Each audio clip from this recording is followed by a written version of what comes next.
Haleluya, puji Tuhan, selamat malam, selamat kita bertemu lagi, biarpun hanya melalui medsos yang ada, kita boleh bersekutu dalam ibadah rayon gabungan GPDI Bahu pada malam hari ini.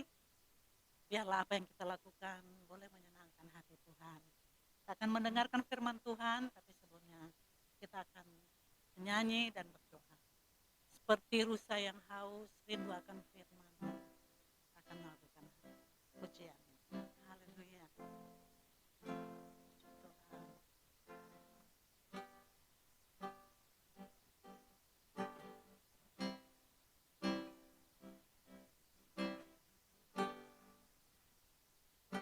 Seperti rusa yang haus, rindu aliran sungaimu. Amin. Haleluya. Hatiku tak tahan menunggumu.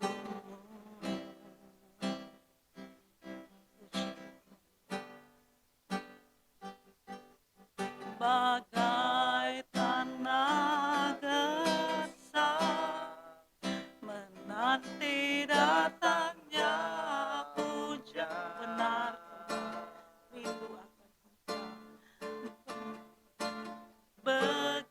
Begitupun jiwaku, Tuhan.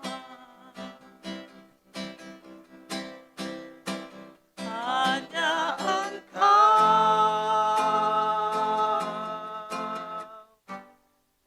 pribadi yang mengenal hatiku, tiada yang tersembunyi bagimu.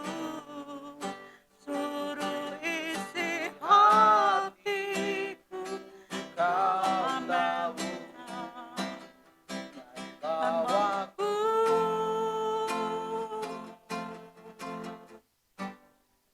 Untuk lebih dekat lagi padamu, tinggal dalam indahnya dekapan kasih-Mu.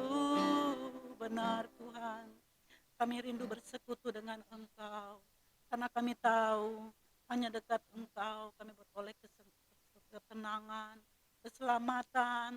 Bahkan Tuhan, kami mengucap syukur kepadamu untuk waktu yang baik ini, boleh bersekutu dengan Engkau, boleh bersekutu dalam hadirat-Mu, dalam mendengarkan firman-Mu. Berkati semua jemaat Tuhan, berkati setiap telinga yang mendengar, urapi kami semua, manakala kami mendengarkan firman-Mu. Berkat Allah yang melimpah bagi kami, kekuatan, keteguhan iman menjadi milik bagian kami, bahkan berkat-berkat melimpah bagi kami. Dalam nama Tuhan Yesus Kristus kami sambut firman-Mu. Haleluya. Amin. Puji Tuhan saudara, senang sekali bisa bertemu kembali dalam ibadah syukur, dalam ibadah rayon gabungan hari ini. Kita bersyukur kepada Tuhan masih diberikan kesempatan untuk beribadah. Bersyukur kepada Tuhan masih bisa mendengarkan firman Tuhan, karena firman Tuhan itu sungguh harta yang terindah. Firman Tuhan itu menjadi kekuatan bagi kita. Firman Tuhan menjadi terang bagi jalan kita, dan hidup kita akan penuh bermakna manakala kita dipimpin oleh Roh Kudus dan firman Tuhan. Kita akan baca firman Tuhan, kita buka di Lukas 18 ayat 1 sampai 8.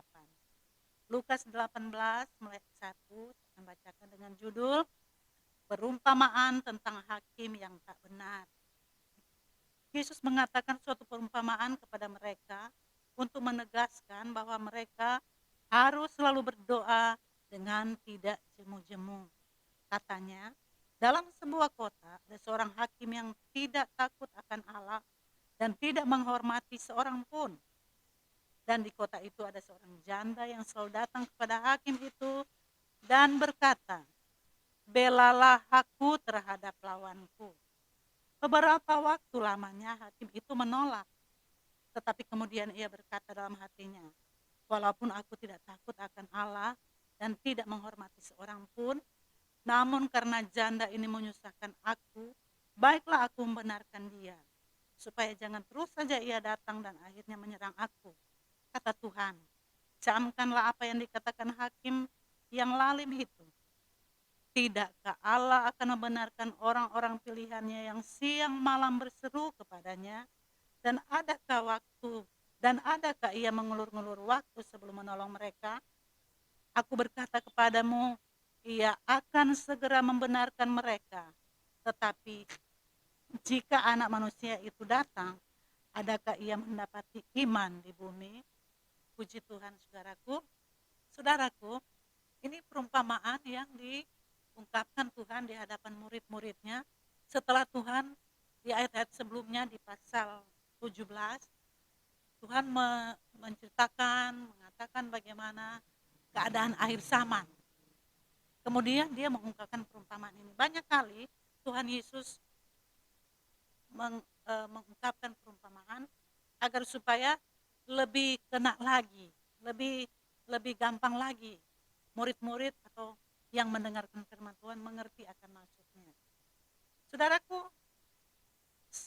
awal dari perumpamaan ini di ayat pertama sudah dikatakan. Tuhan sudah berkata di ayat pertama. Yesus mengatakan suatu perumpamaan kepada mereka untuk menegaskan bahwa mereka harus selalu berdoa dengan tidak jemu-jemu. Jadi intinya maksud dari perumpamaan ini Tuhan lebih dulu bilang supaya berdoa dengan tidak jemu-jemu.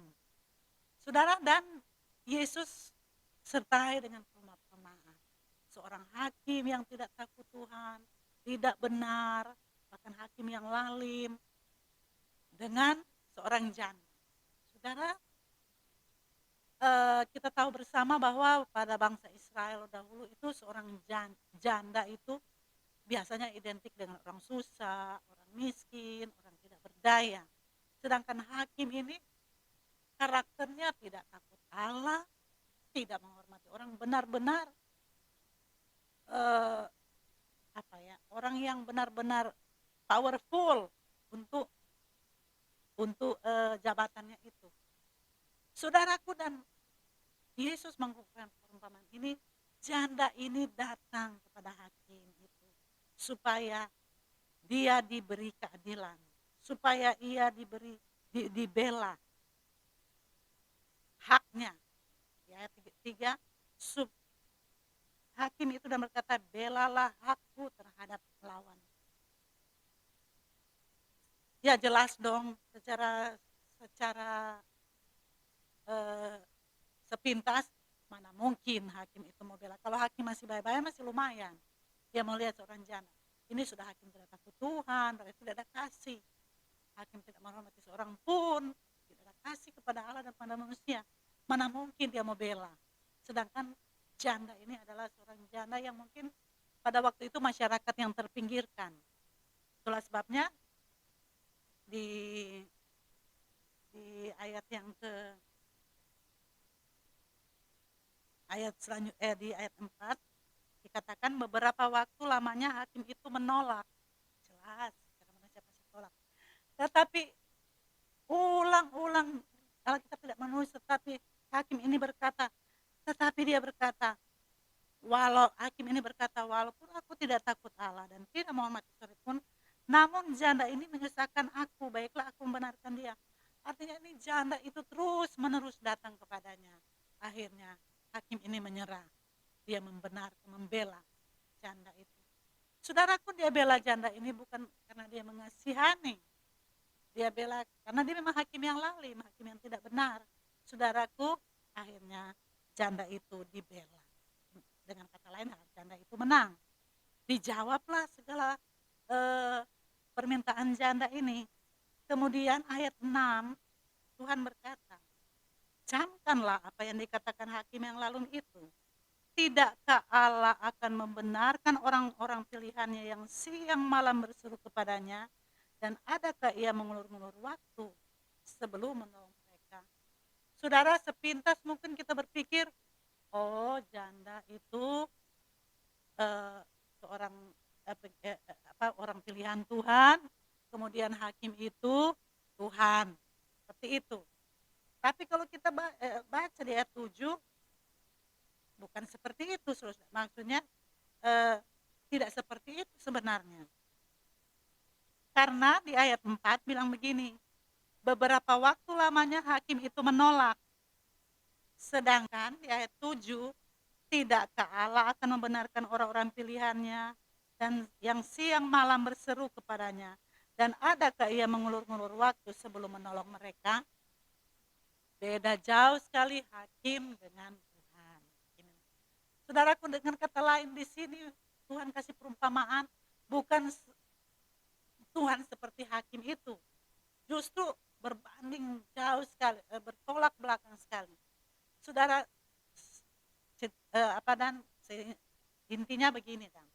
Hakim aja yang tidak takut akan Tuhan bisa membela ini janda, apalagi Tuhan yang maha kasih, apalagi Tuhan yang maha mendengar, apalagi Tuhan yang begitu mengasihi orang pilihannya.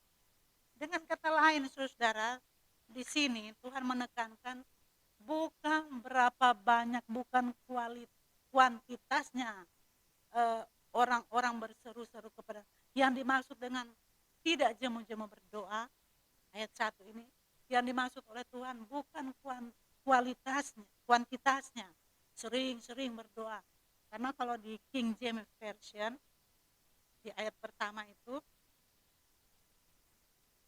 King James Version, di ayat terakhir, di kalimat terakhir, and not to faint. Doa dengan tidak jemu-jemu diterjemahkan di King James Version, not to faint. Doa yang tidak menjadi lemah. Kalau mungkin sepintas kalau doa tidak jemu-jemu, kuantitas berdoa itu banyak, terus menerus.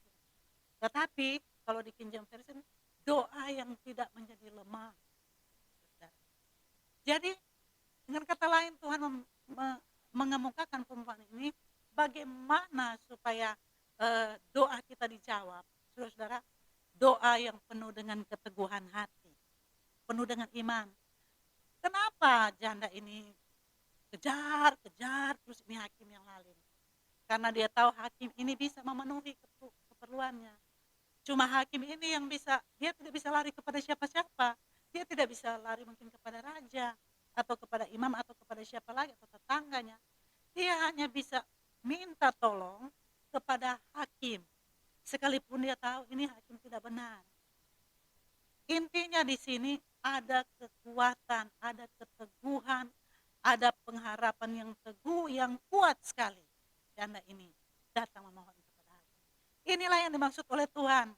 Itulah sebabnya, saudara, di ayat terakhir, Lukas 18 ayat 8, aku berkata kepadamu, ia akan segera membenarkan mereka. Akan tetapi, jika anak manusia itu datang, adakah ia mendapati iman di bumi?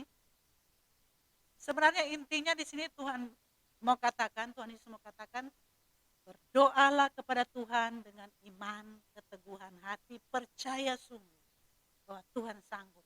Selayaknya seorang janda yang susah, dia akan meminta tolong, meminta dibenarkan, walaupun itu hakim yang lalim, yang tidak kenal Tuhan. Saudara, sedangkan hakim yang lalim dengan keteguhan janda itu bisa tertolong janda itu, apalagi saudara-saudara, Allah kita yang penuh kasih. Apalagi kalau hakim yang lalim itu berkata, kalau hakim yang lalim itu di ayat 5, namun ayat 4, hakim itu berkata, hakim itu beberapa waktu lamanya hakim itu menolak, saudara, tidak dengan Tuhan. Di ayat 7, dan adakah ia mengulur-ngulur waktu sebelum menolong mereka? Allah tidak pernah menolak, Allah tidak pernah mengulur-ngulur waktu. Saudara, hanya mungkin karena kadang-kadang permintaan doa kita tidak sama waktunya dengan Tuhan. Kadang-kadang kita merasa diulur-ulur. Tapi ingat, Allah tidak pernah mengulur-ngulur waktu bagi anak-anak yang siang malam berseru kepadanya.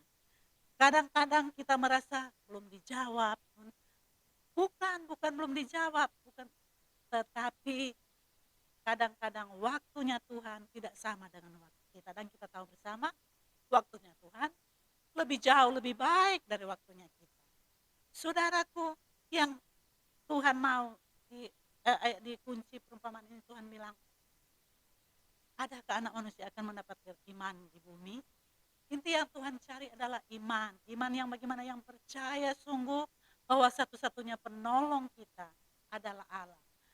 Mungkin kita merasa kadang-kadang kita tidak digubris doa kita. Kadang-kadang doa-doa kita tidak dianggap oleh Tuhan. Seolah-olah Allah mengulur waktu. Saudaraku, Allah tidak pernah mempermainkan manusia. Belum kasih siksa dulu pangana. Allah tidak pernah kasih susah dulu pangana. Kasih dulu ngana. Sila orang Manado, kasih tapiong-piong dulu baru kita jawab. Allah tidak seperti itu, saudara. Mungkin doa kita belum dijawab, iman kita belum teguh. Ada kelemahan iman, ada masih ragu-ragu, saudara. Tetapi Allah tidak pernah mengulur-ngulur waktu. Allah siap sedia menolong kita. Hanya Allah mau iman yang teguh, percaya yang saya selalu bilang, percaya kepada Tuhan unconditional, tidak bersyarat. Percaya mau lihat sekitar kita, logika kita. Masa Tuhan mau tolong sekarang begini? Masa Tuhan mau tolong sekarang? Ingat, yang Allah mau iman di bumi. Iman yang teguh, iman yang percaya bulat-bulat, sungguh bahwa Allah tidak pernah meninggalkan kita.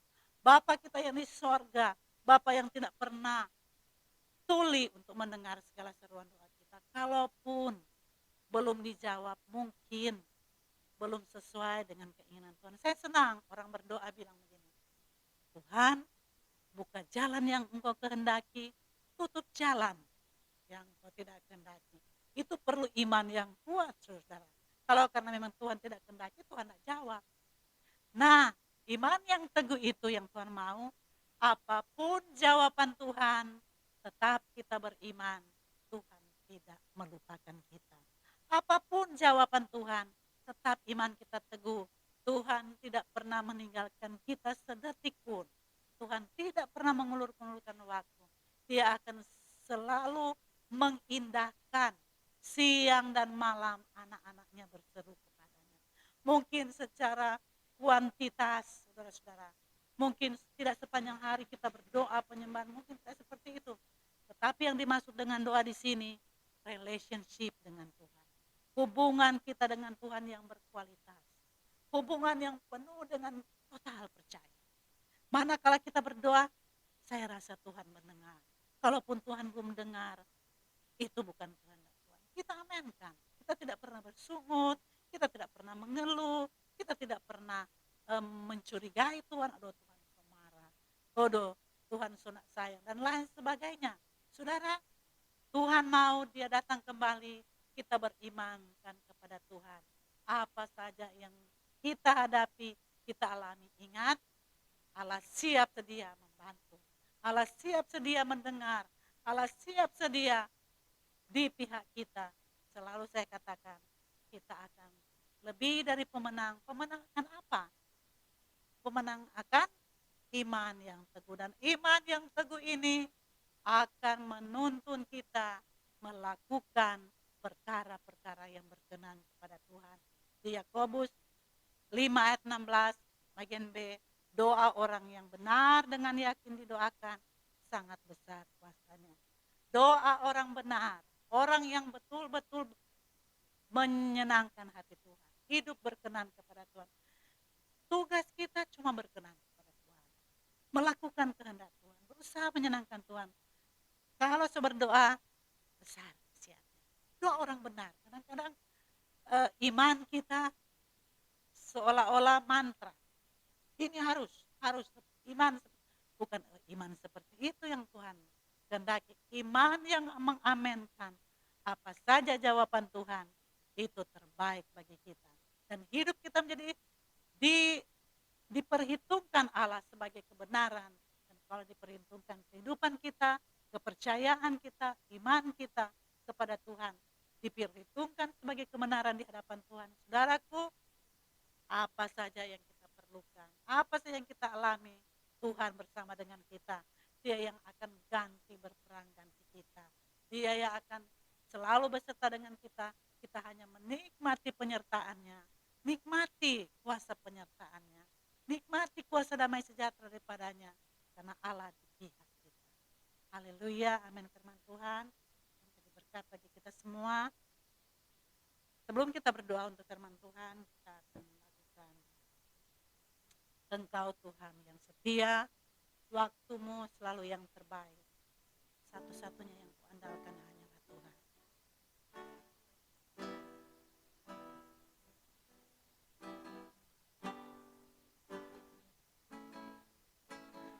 Engkau Tuhan yang setia, waktumu selalu yang terbaik. Engkau Tuhan sandaranku, dan ku hanya kan berharap padamu. Satu-satunya yang ku andalkan, satu-satunya yang ku andalkan, amin. Satu-satunya yang ku percaya, Engkau Tuhan kekuatan, sumber pengharapan, sumber kedamaian. Oh, satu-satunya, satu-satunya yang ku andalkan, amin. Satu-satunya yang ku percaya, kami percaya Engkau Tuhan, amin. Tuhan penyembuhku, Tuhan pemulihku. Terima kasih Tuhan, Engkau satu-satunya penolong kami. Tidak ada orang lain, tidak ada alamat yang lain tempat kami berlari manakala kami memerlukan pertolongan. Engkau yang siap sedia, Engkau tidak pernah mengulur-ulur waktu, Engkau tidak pernah Tuhan menghindar dari seruan doa kami. Engkau selalu siap sedia mendengar doa kami. Terima kasih buat firman-Mu.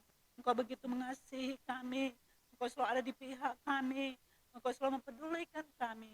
Terima kasih. Hanya kami mohon kepadamu Bapa, kuatkan iman percaya kami. Tambahkan iman percaya kami. Kami tetap teguh percaya penyertaan-Mu. Kami tetap teguh percaya Engkau tidak membiarkan kami sendiri. Engkau selalu beserta dengan kami, yang selalu menyiapkan terbaik bagi kami. Kami syukuri buat ibadah yang diberkati Tuhan. Berdoa buat anak-anak-Mu, kiranya dipelihara terus, jasmani dan rohani bertumbuh terus. Seluruh jemaat GPDI Bahu bertumbuh terus ke arah Kristus. Makin hari makin menyenangkan Tuhan. Makin hari makin hidup berkenan kepada Tuhan. Engkau akan selalu memberkati umat-umat-Mu dengan segala berkat-berkat-Mu dengan penuh kelimpahan. Terima kasih Bapa dalam sorga. Kami sudah berdoa dan mengucap syukur dalam nama Tuhan Yesus Kristus. Haleluya. Amin.